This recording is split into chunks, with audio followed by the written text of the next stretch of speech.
Oi gente, tudo bom com vocês? Eu sou a Noah e no vídeo de hoje eu vim contar pra vocês tudo sobre o meu intercâmbio na Holanda. Assim que eu cheguei aqui, eu coloquei nos stories do Instagram aquela caixinha de perguntas pra vocês mandarem perguntas que vocês quisessem saber sobre o meu intercâmbio, e no vídeo de hoje eu vou responder essas perguntas que foram enviadas lá. Teve uma querida que perguntou, tipo assim, super perdida, o que rolou? Bom, em janeiro de 2021, eu vim pra Holanda fazer um intercâmbio. Isso que rolou. Eu estou morando numa cidade que é super perto da fronteira com a Alemanha. Tipo, dá pra ir lá andando. Teve até gente que ficou meio confusa, achou que eu fui pra Alemanha, mas não, eu estou na Holanda. Uma pergunta muito frequente foi: por quanto tempo eu vou ficar? Eu vou ficar 1 ano, e esse é o tempo máximo do intercâmbio que eu estou fazendo. E uma pergunta muito pertinente foi: você foi fazer qual tipo de intercâmbio? Eu vim fazer o intercâmbio que é o mais barato de todos que você pode encontrar por aí, que é um intercâmbio chamado Au Pair. Nesse intercâmbio, você vai para casa de uma família anfitriã, ajudar com tarefas domésticas leves e a cuidar das crianças. A família anfitriã em que eu estou, eles têm 2 meninos bebês. O mais novo tem 3 meses e o mais velho tem 2 anos. E em troca, você fica na casa da família, você não paga aluguel, você não precisa comprar comida. É obrigação da família te fornecer essas coisas, não paga luz, internet, água, nada disso. Então é um intercâmbio bastante barato, que existe em vários países, não só na Holanda, mas eu vim pra cá por causa do limite de idade. Tem um limite de idade pra fazer isso. Aqui na Holanda é de 30 anos. Eu estou com 28, vou fazer 29 em junho. Então deu tempo, né, de vir pra cá. E depois daqui, claro, eu quero ir pra outro país e vamos ver como é que fica isso aí, né? Porque brasileiro na Europa precisa de visto. Mas calma, uma coisa de cada vez, a gente chega lá.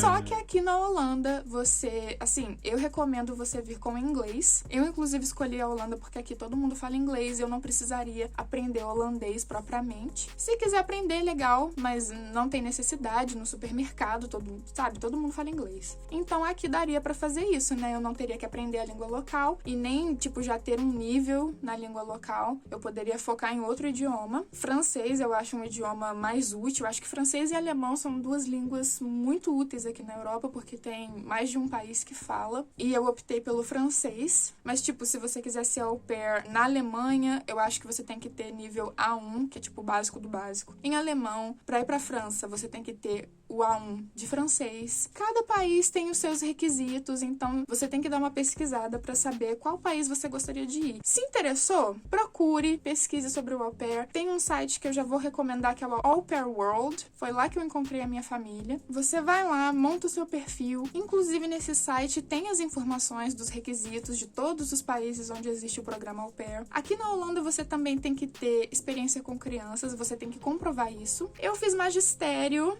então isso super me ajudou. Inclusive, o professor que era coordenador do estágio no magistério me ajudou no meu processo. Beijo pra ele, porque fez toda a diferença. Não só ele, como também uma amiga da minha época de magistério. A gente fez magistério juntas. Ela também me ajudou com cartas de recomendação. Aqui você não precisa comprovar horas, mas você tem que comprovar que você tem experiência com crianças. Outro requisito também da Holanda é que é obrigatório ter agência. É o único país onde isso é obrigatório. A agência, ela meio que faz uma mediação, sei lá, ela fica entre a família, a au pair e o governo. A minha agência é a Au Pair International. Sinceramente, eu achei o processo aqui pra Holanda bastante burocrático, bem chatinho, mas nada impossível. O que eu paguei? Eu paguei o meu voo pra cá, que foi por volta de uns R$2.600, eu acho, por aí, 2.300, foi por aí. Paguei para ir em São Paulo, porque eu tive que ir no consulado geral de São Paulo, deixar meu passaporte pra colarem o visto. De lá, eles enviam por Sedex de volta pro seu endereço, então eu paguei o Sedex também, foi uns 60 e poucos reais. Aí eu também tive que ir ao Rio fazer um teste de Covid, porque agora, durante a pandemia, pra entrar aqui, você tem que apresentar um teste PCR, aquele que enfia o cotonete no nariz, tem que ser negativo, e quando eu vim, tinha que ser em inglês. Agora eu fiquei sabendo recentemente que eles estão aceitando em português também. Então, respondendo uma outra pergunta que eu recebi muito, se é caro. Não, não é caro. Assim, você tem que ter um dinheiro. Pra minha agência, eu tive que comprovar o dinheiro que eu tinha no banco. Se não me engano, o mínimo que eles pedem comprovar levado são R$ 5.000. Então eu tive que mandar um print do meu extrato no banco. Mas assim, cada agência também tem as suas regras. Isso foi da minha agência. Mas você tem que ter um dinheiro pra você se deslocar, pra você pagar o seu voo. Recomendo demais você não deixar a família pagar o seu voo, porque tem famílias que depois que pagam o seu voo, elas ficam achando que compraram você. E não é bem assim que o au pair funciona, né? Você não é uma funcionária, você não é uma escrava. Isso é um intercâmbio. O objetivo é a troca cultural, né? Entre a família e a au pair. E também, assim, você estando no país, você tem a possibilidade de visitar o país, de, inclusive, aqui na Europa, né? Você pode ir em outros países, é só pegar um trem e dá pra você ver boa parte da Europa. Teve uma pessoa que perguntou por que a Alemanha, né? Não sei se teve alguém que perguntou por que a Holanda. Por que que eu escolhi esse país? Quando eu comecei o processo, que foi em meados de julho do ano passado, julho de 2020, eu tinha 2 países em mente, França e Holanda. Eu, na verdade, queria ir pra França. Não estou aprendendo francês à toa, tá?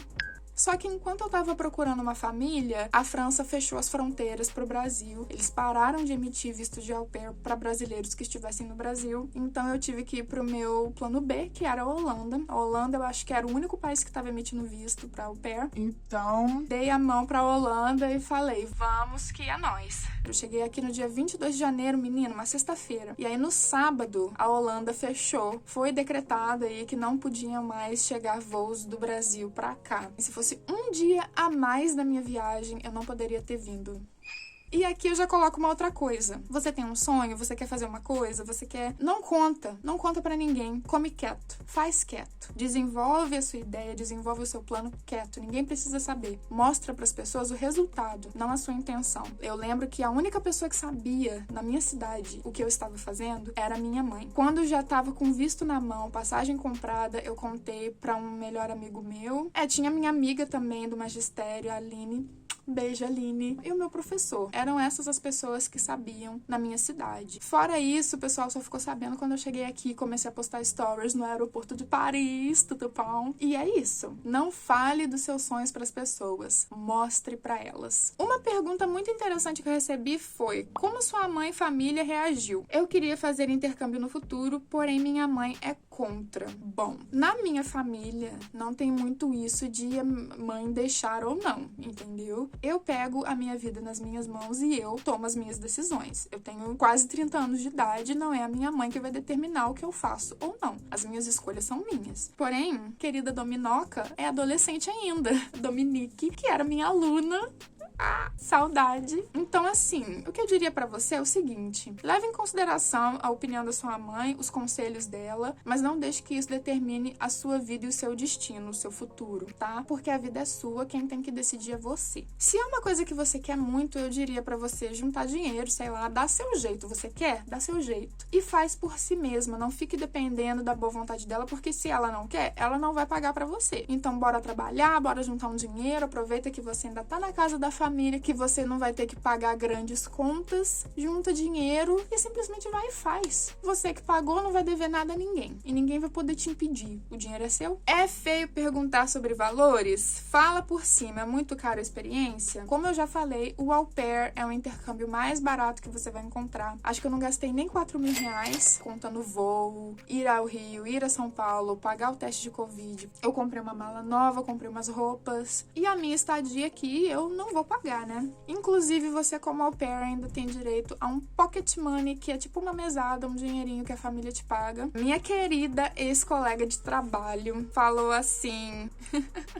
quero saber tudo, comenta sobre seus gastos e planejamento, please. Gastos eu meio que já falei, né? Mas o planejamento foi o seguinte: eu me vi sozinha numa kitnet aos 28 anos, pensando, meu Deus, é isso que a vida tem pra me oferecer? Eu tava muito numa fase pensando, o que eu faço da minha vida? E eu tenho uma amiga maravilhosa, a Bruna. Desde que eu conheci a Bruna, ela me incentiva a fazer o au pair. Ela já foi au pair aqui na Holanda, depois foi na Alemanha e hoje ela mora lá, ela é estudante. Então ela sempre me incentivou, mas eu ficava meio com o pé atrás, eu ficava meio incerta, assim. Mas aí ano passado eu pensei, quer saber? Vou fazer, porque o limite de idade tava se aproximando, tipo, depois que você passa dos 30, não tem mais como ser au pair em lugar nenhum. E eu sabia que se eu deixasse passar isso, futuramente eu ia me arrepender de não ter aproveitado a possibilidade, sabe? Desde que eu voltei pro Brasil depois da minha experiência na Noruega, pra quem não sabe, vou deixar nos cards o vídeo em que eu falo sobre isso, mas eu voltei pro Brasil e eu sempre senti falta, sabe, dessa vibe europeia, da organização, paisagens, a natureza, a arquitetura, o jeito das pessoas, eu sempre senti falta e sempre ficava pensando como que eu poderia fazer pra voltar. E aí, ano passado, eu acabei decidindo realmente pegar o processo, levar a sério e fazer. Uma coisa, cara, que calhou perfeitamente, quando as coisas têm que ser, elas realmente acontecem, né? Mas uma coisa que ajudou muito foi que eu fui demitida do meu emprego, acho que em outubro. Então entrou o dinheiro de indenização, seguro-desemprego, FGTS, e ajudou muito. Porque eu acho importante também, se você for dar um passo como esse, você ir com dinheiro, com uma reserva. Ah, teve uma outra coisa que eu precisei fazer, esqueci de comentar, que foi uma certidão de nascimento, segunda via de certidão de nascimento apostilada. O que é isso? Segunda via da certidão de nascimento é uma certidão de nascimento sua, que você pede no cartório onde você foi registrado, seu nascimento foi registrado, né? E pede para ser apostilado com a apostila de Haia. A apostila de Haia é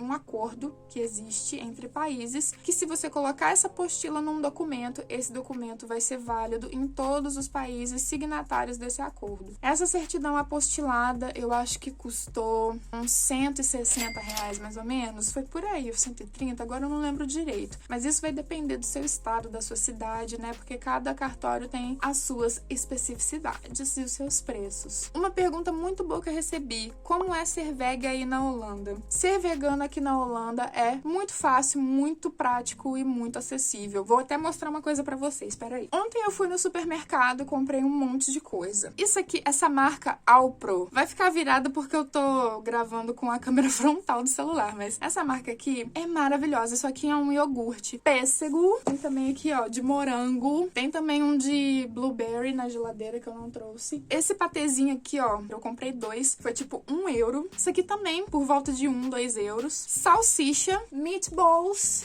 Tem uma seção disso aqui, meatball, hambúrguer, salsicha, tudo que você puder imaginar, nugget, tudo vegano. Aqui tem um leite de aveia da Alpro também. Adoro, é o meu leite vegetal favorito. Aí eu comprei também um de chocolate e lá em cima tem um de morango também, tipo Nesquik. Eu amo essa marca. Alpro me patrocina, por favor. Ser vegano aqui é muito possível e muito de boa. Tive algumas perguntas sobre: você vai aprender holandês ou alemão? Você já está aprendendo holandês? Então, talvez, não tenho certeza ainda, mas não é a minha prioridade. Minha prioridade é o francês. Eu não tenho vontade de aprender o holandês, porque é uma língua, assim, que pra gente é meio difícil, é meio complicada, e só se fala aqui. Não tem muita utilidade fora daqui. E eu não pretendo ficar aqui, sabe? Outra pergunta: explica mais sobre a sua agência de intercâmbio e mostra o seu cotidiano por aí. As duas foram enviadas pela mesma pessoa. Então, a agência de intercâmbio serve para garantir que os interesses de ambos os lados estão sendo protegidos, né? Os interesses da au pair e os interesses da família. Ou seja, tráfico humano existe, sabe? Prostituição internacional existe. Então, a agência quer ter certeza que a família não vai fazer uma coisa dessa com vocês e que você também não tem, sei lá, que você não é um terrorista,